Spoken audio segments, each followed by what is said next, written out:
माऊली रामकृष्ण हरी. अध्याय 13वा. क्षेत्र क्षेत्रज्ञ योग. ओवी क्रमांक 872 पासून पुढे.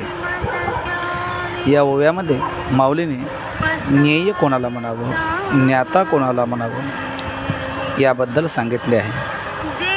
ज्ञेय म्हणजे परब्रह्म, या विश्वाचा जनिता. ज्ञाता म्हणजे या परब्रह्माला, त्या ईश्वराला जो जाणतो तो ज्ञाता होय.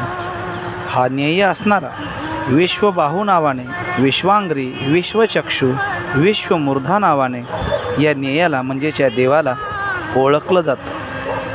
हे ज्ञेय या चराचर सृष्टीची निर्मिती करण्यास कारणीभूत आहे. मायेच्या आधाराने सगळं ब्रह्मांडाची रचना करणारा हा ज्ञेयच आहे.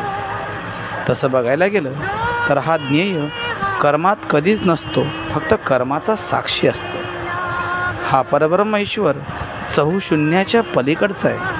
आदशून्य, मदशून्य, ऊर्ध्वशून्य, महाशून्य या 4 शून्याच्या पलीकडे निशून्याच्या ठिकाणी ज्याचा वास आहे ना, तो भगवंत असणारा ज्ञेय स्वरूपाचा आहे.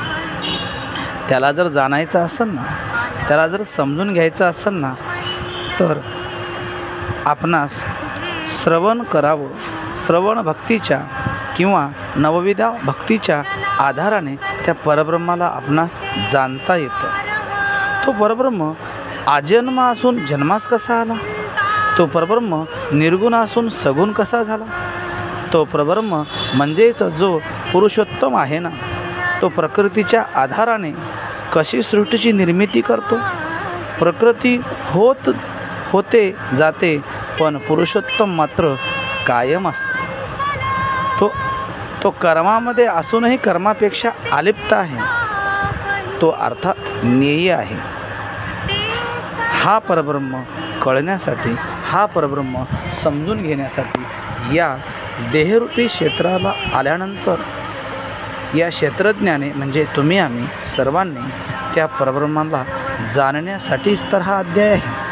यासाठीच तर ज्ञानाची लक्षणे सांगितली. यासाठीच तर गुरुची सेवा, गुरुभक्ती कशी करावी ते सांगितले. गुरुच्या सानिध्यात राहून, संतांच्या सानिध्यात राहून आपल्याला त्या परब्रह्माला जाणता येतं आणि याच देही मोक्षाची प्राप्ती करून घेता येते. तो परब्रह्म कसा आहे, तो क्षेत्रज्ञ कसा आहे, तो ज्ञेय कसा आहे, ते या क्षेत्राला येऊनच म्हणजेच या शरीराला येऊनच आपणास त्या परब्रह्माला जाणणे गरजेचं आहे. हे कळून घेण्यासाठी संतांना शरण जावं. ज्ञानदेव महाराजसुद्धा निवृत्तीनाथांना शरण जाऊनच या परब्रह्माला जाणून घेत आहेत आणि तेच ज्ञान आपल्यापर्यंत माऊली पोहोचवत आहेत. मग आपणसुद्धा संतांना शरण जाऊन त्या परब्रह्माला जाणून घ्यावं आणि आपल्या जीवाचं कल्याण करून घ्यावं. रामकृष्ण हरी.